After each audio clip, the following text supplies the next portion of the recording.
It's unfathomable the collapse that this Eagles team has undergone here. It's simply not our turn. It's not our turn.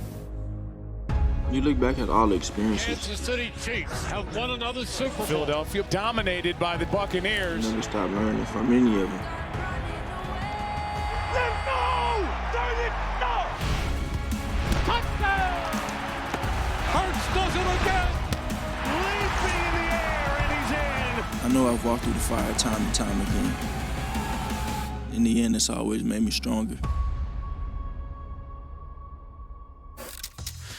After starting last season 10-1, the wheels quickly fell off for the Eagles. They lost 5 of their last 6 games before flaming out in the first round of the playoffs. Jalen Hurts clearly took a step back, in the relationship between the quarterback and head coach Nick Sirianni was described as, quote, fractured. Tim McManus shared his thoughts on Get Up this morning. The expectations in Philadelphia right now are sky high. Talking with people who have a close eye on the coaching carousel, some people already have Philadelphia circled as an opening for next season if the Eagles don't have a very successful season. So no question about it, the pressure is on.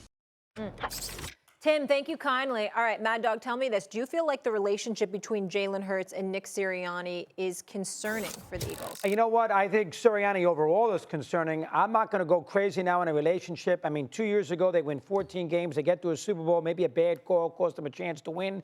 And last year, they did start 10-1.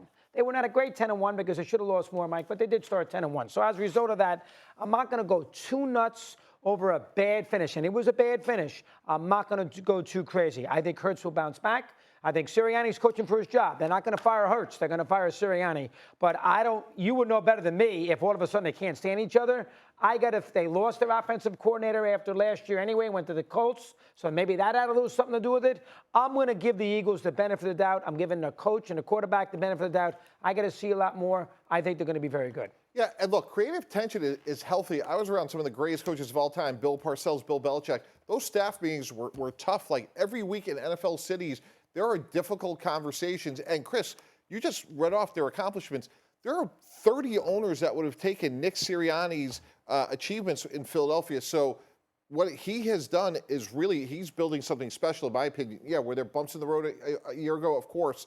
The big question, can he do it without Shane Steichen? We're going to find out. But to me, like, they were standing toe-to-toe with Andy Reid and Patrick Mahomes. And to me, Jalen Hurts outplayed Mahomes in the Super Bowl. He did. That collapse can't be ignored. But I do think with Saquon Barkley, to me, it was the eye test last year. Jalen Hurts wasn't healthy. And I think Saquon Barkley takes a lot of those hits off of Jalen Hurts. I think they're healthier. I think they're better. I think they win the division. Michael, you just said you can't overlook the collapse. But their record was 10-1 at one point. What happened after that? What happened after that? Complete free fall. So when you ask me, and then not only the free fall, and the head coach not having any answers, despite having that roster, that leadership, that quarterback, he couldn't figure it out how to stem the bleeding. That to me is a problem. And let us not forget that when the season ended, were we not all waiting around like, when is Nick Sirianni doing his postseason press conference? Like, where is this man? Why have we not seen him? There was speculation, like, is Howie making a move? Like, what's going on? Is Jeff Lurie, what are they doing in this building? Finally, it was like, okay, Nick Sirianni's coming back. But in Philly, that season was such a disappointment. Everybody's looking at this team wondering what happened. And there weren't many answers. The answers in the offseason were, okay, let's get new coordinators, which is something they did the season before. Yes, Jalen Hurts did outplay Patrick Mahomes in the Super Bowl 2 years ago. But when you ask me, if you can say they were 10-1, and the coach now is coaching for his job, that, my friends, is a concern. Now, do I believe in Jalen Hurts? I'm one of his biggest fans. Love Jalen Hurts, love the kid, think he's going to be great. But you can't sit here and say after that season they had, losing Jason Kelce, losing Fletcher Cox, having new coordinators, having a head coach who didn't have answers to fix what seemed like a really good season, and despite their record, that offense looked rudimentary at times. Do we not agree? Yes. But their record was what it was. So if you come into this season, you can't tell me there's no concern here. We think they'll be better because it can't get worse. They can't have that 2-month collapse and not figure out how to fix it. So, yeah, I am concerned, Mad Dog. Well, it's the Sirianni-Hurts relationship that I'm not that aware of. The team itself, their defense was so bad late in the year. Did they fix it, Mike, with players they added? You would know better than I would. I am not worried about Hurts. I think Hurts is going to have a big year. I do think he was hurt last year. I don't think, and they brought Barkley in, I don't think offense is the problem. I don't know about their defense. Did they bring their defense last year? At the end of the year, the Giants were going up and down the field with Tyrod Taylor.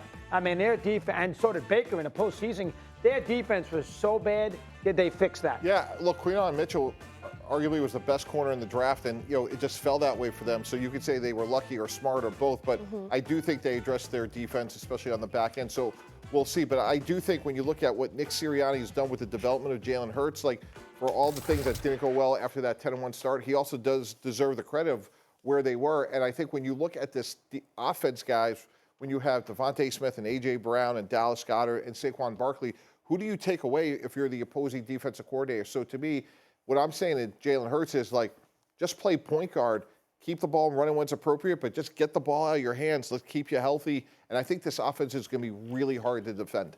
Yeah, except we watched the Eagles beat themselves last year, right? Those same guys, those same stars that you just mentioned, they were on the roster last year, and this same head coach couldn't figure it out. Think they will be better, but this is a team that we will watch because week after week, we sat here on First Take, we sat here on Get Up and said, the Eagles won again, but what? They don't look right. And that is a situation where when you have new coordinators, yeah, we need to be watching them. And people for sure. will be continuing to monitor the head coach quarterback Well, situation. he's coached for his job. Because they already have their not concerned eye on the then, coach. Doc? Because I don't know about the quarterback and his relationship. You don't know if there's really a fracture who knows? there. But we know that Nick Sirianni is playing for his job. When you're an owner and you're looking at your team and you don't think they're maximizing their potential, and you have great coaches on the sidelines, whether it's fair or not, you're comparing, just fill in the blank, Yeah. Brian Daboll and Bill Belichick, Yeah. Mike Vrabel and Nick Vrabel did a Sirianni. heck of a job. And that is why it's a concern, because you're bringing up other guys. Now you got one eye out the door looking like, oh, if this goes awry, we know who we might bring in. I am baffled that Bill Belichick does not have a job.